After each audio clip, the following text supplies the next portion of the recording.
Para hindi na makapanakit pa, sadyang pinasabog ang isang granada na natagpuan sa harap ng Roxas National High School sa Cotabato City kanina madaling araw. Nakita ito halos 100 metro lang mula sa paaralan.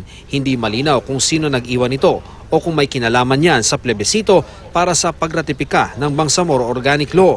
Bago pa yan, binulabog din ang magkasunod na pagsabog ang Rosary Heights area sa Cotabato City pa rin. Ang target umano, bahay ni Judge Angelito Rasalan. Pasado alas 9 kagabi, narinig ng huwes na may tumama sa bubong niya.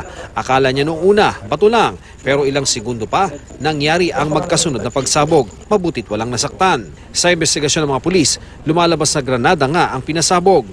Tingin ni Judge Rasalan, ang motibo sa pagkapasabog ay ang pagtutol niya sa pagsama ng Cotabato City sa bubuoing Bangsamoro Autonomous Region. Habang nagbobotohan naman sa Cotabato City Institute, kaninang pasado alas 9 ng umaga, 2 hinihinalang flying voters ang ginulpi ng mga residente. Dinala sila ng mga pulis, wala pa silang pahayag. Bago naman magsimula ang botohan kanina, 79 na guro ang umatras sa pagsisilbi sa mga presinto. Natakot ba sila? May tumakot ba sa kanila? May bali-balita lang naman na may nagtitext daw pero hindi pa naman conform. Para mapunan ang kakulangan sa 22 cluster precincts, 66 na pulis ang pumalit sa mga guro.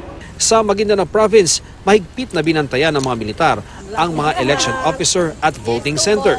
Naglagay rin sila ng maraming checkpoint papasok ng Maguindanao, lalo na sa mga lugar na may presensya ng Bangsamoro Islamic Freedom Fighters.